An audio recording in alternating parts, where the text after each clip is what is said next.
If there are bad effects in the house, in the hadith of Rasulullah sallallahu alayhi wasallam, it mentions, "Inna shaytana yanfiru min al-bayti alladhi tuqra'u fi Surah Al-Baqarah."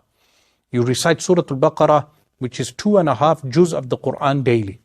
Now, some people, they become disappointed when you tell them to recite the Quran in the house. They just want to play the Quran, or they want someone to come into the house and recite the Quran for them. This is why they go to false peers, because someone else will do the hard work for them.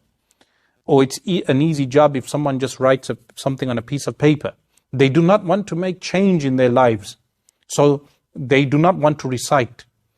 But in reality, sometimes you may be afflicted by jinn or sihr because you are turning away from the Quran, and you are turning away from the Sunnah, and turning away from your 5 daily prayers. So sometimes you may have to recite 2.5 juz of Quran in your house daily, or have someone recite 1 juz, you recite 1 juz, and someone recites half a juz of Surah Al-Baqarah. Similarly, if you recite the entire Quran in the house, the bad effects in the house will go.